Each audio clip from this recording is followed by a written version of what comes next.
ప్రతిపక్ష సిట్టింగ్ సీటుకి అధికార కాంగ్రెస్ గురిపెట్టిందా? మరో బై ఎలక్షన్ కోసం హస్తం పార్టీ పావులు కదుపుతోందా అంటే అవుననే సమాధానమే వినవస్తోంది.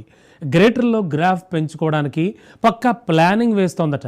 ఇంతకీ కాంగ్రెస్ పార్టీ ఫోకస్ పెట్టిన ఆ నియోజకవర్గం ఏది?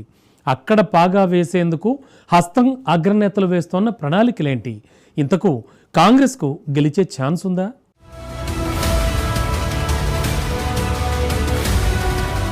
గ్రేటర్లో గ్రాఫ్ పెంచుకునేందుకు హస్తం ప్లాన్. ప్రతిపక్ష సిట్టింగ్ సీటుపై అధికార పార్టీ గురి.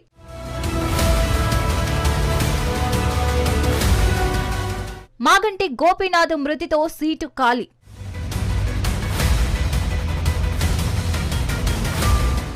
జూబ్లీహిల్స్ టికెట్ కోసం నేతల ప్రయత్నాలు.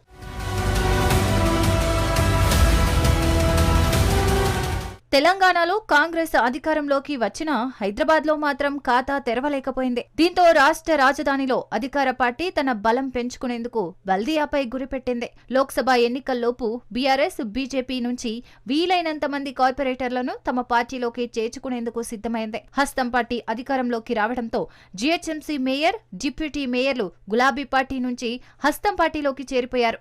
కొందరు కార్పొరేటర్లు సైతం కాంగ్రెస్ లో చేరారు. అయినా గ్రేటర్ పరిధిలో కాంగ్రెస్ బలోపేతం ఆశించిన స్థాయిలో లేదు. రాష్ట్రంలో అధికారంలో ఉన్న నగరంలో బీఆర్ఎస్ ఎమ్మెల్యేలు ఉండటంతో సగం అధికారం పోయినట్లు భావిస్తోంది కాంగ్రెస్ సర్కార్.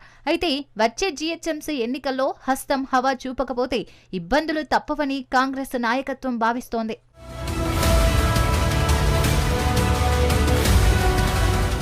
గ్రేటర్లో బలపడేందుకు అందివచ్చిన ప్రతి అవకాశాన్ని చేజిక్కించుకోవాలని హస్తం ఉవ్విలూరుతోంది. ప్రభుత్వం అధికారంలోకి వచ్చిన వెంటనే కంటోన్మెంట్ ఎమ్మెల్యే లాస్యానందిత రోడ్డు ప్రమాదంలో మరణించడంతో ఆ తర్వాత వచ్చిన ఉప ఎన్నికల్లో హస్తం జెండాను ఎగరవేసింది. అక్కడ గెలుపే లక్ష్యంగా పెట్టుకుని పనిచేసింది. 2023 సాధారణ ఎన్నికల్లో బీజేపీ అభ్యర్థిగా పోటీ చేసిన నారాయణ శ్రీ గణేష్ కు గెలుపు అవకాశాలున్నాయని సర్వేలో తేలడంతో కాంగ్రెస్ లోకి ఆహ్వానించి మరీ టికెట్ కట్టబెట్టింది.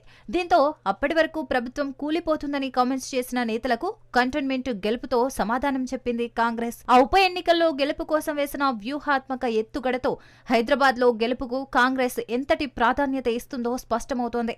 మరోవైపు గ్రేటర్ హైదరాబాద్ లోని ఓల్డ్ సిటీలో పతంగి పార్టీ, ఇతర ఏరియాలో బీఆర్ఎస్, ఆ తర్వాత స్థానాలలో సెటిలర్లు అత్యధికంగా ఉన్న నియోజకవర్గాల్లో టీడీపీ గెలుపోటములను ప్రభావం చేస్తుందనటంలో సందేహం లేదు. ఇటీవల అనారోగ్య సమస్యలతో బాధపడుతూ ఎమ్మెల్యే మాగంటి గోపీనాథ్ మరణించడంతో జూబ్లీహిల్స్ లో ఉప ఎన్నికలు అనివార్యం కానున్నాయి. దీంతో కాంగ్రెస్ పార్టీ జూబ్లీహిల్స్ అసెంబ్లీ స్థానాన్ని ఉప ఎన్నికల్లో తన ఖాతాలో వేసుకోవాలని వ్యూహ రచనలు చేస్తోంది. అయితే కంటోన్మెంట్ లో ఫలించిన వ్యూహాలు అమలు చేయాలనే భావనలో కాంగ్రెస్ ఉందట.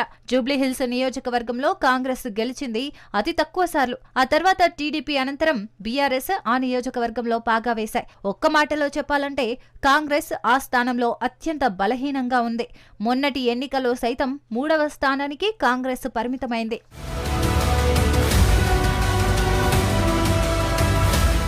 అయితే గత ఎన్నికల్లో కాంగ్రెస్ అభ్యర్థిగా పోటీ చేసిన అజారుద్దీన్ కు ఈసారి టికెట్ దక్కే అవకాశాలు తక్కువగా ఉన్నాయన్న టాక్ వినిపిస్తోంది. ఆయన గత ఎన్నికల్లో ప్రత్యర్థులకు కనీస పోటీ ఇవ్వలేకపోవడం, నియోజకవర్గాన్ని అంటిపెట్టుకుని ఉండకపోవడం ఆయనకు మైనస్ గా మారింది. కేవలం ఎన్నికల వేళ చుట్టపు చూపుగా మాత్రమే ఆయన వస్తారనే టాక్ ఉంది. ఇకపోతే జూబ్లీహిల్స్ బై ఎలక్షన్ లో సిట్టింగ్ సీటు కోసం బీఆర్ఎస్ ఆ కుటుంబం నుంచి ఆయన భార్యను నిలబెడతారా, లేక పార్టీలో ఇతర నేతకు టికెట్ కట్టబెడతారా అనేది చూసిన తర్వాతనే పావులు కదపాలని కాంగ్రెస్ రాష్ట్ర నాయకత్వం ఆలోచిస్తోంది. ప్రత్యర్థి ఎవరని తేలిన తర్వాత కాంగ్రెస్ కు ఎటువంటి ఆదరణ అక్కడ ఉందనేది చూసి ఎవరిని బరిలో నిలిపితే ఎలాంటి ఫలితాలు ఉంటాయా అని అంచనాలు వేస్తోంది హస్తం పార్టీ.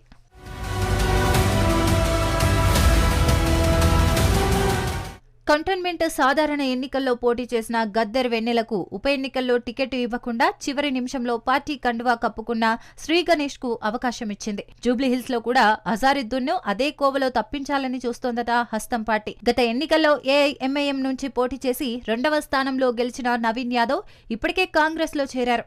దీంతో కాంగ్రెస్ పార్టీ వర్గాలు ఆయన వైపు మొగ్గు చూపుతారనే చర్చ ఇంటర్నల్ గా జరుగుతోంది.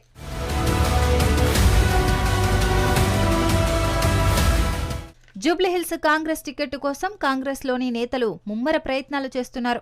అజారుద్దీన్, పీజేఆర్ కూతురు విజయారెడ్డి, నవీన్ యాదవ్లు ప్రయత్నాలు చేస్తున్నారు. జూబ్లీహిల్స్ మాజీ ఎమ్మెల్యే పీజేఆర్ కుమారుడు స్వతంత్ర అభ్యర్థిగా పోటీ చేస్తే కాంగ్రెస్ ఓటు బ్యాంకు చీలుతుందన్న చర్చ కూడా జరుగుతోంది. మరోవైపు ఖైరతాబాద్ నుంచి గత ఎన్నికల్లో విజయారెడ్డి పోటీ చేసి ఓడిపోయారు. ఖైరతాబాద్ టికెట్ కోసం సీఎం రేవంత్ రెడ్డి సన్నిహితుడు రోహిన్ రెడ్డి ఆశించి చివరకు అంబర్పేట టికెట్ దక్కించుకుని ఓటమి పాలయ్యారు. రోహిన్ రెడ్డికి రూట్ క్లియర్ చేసేందుకు సీఎం రేవంత్ రెడ్డి విజయారెడ్డికి అవకాశం ఇస్తారా, లేక గెలుపు అవకాశం ఉన్న నవీన్ యాదవ్ ను జూబ్లీహిల్స్ కాంగ్రెస్ టికెట్ వరిస్తుందో వేచి చూడాలి.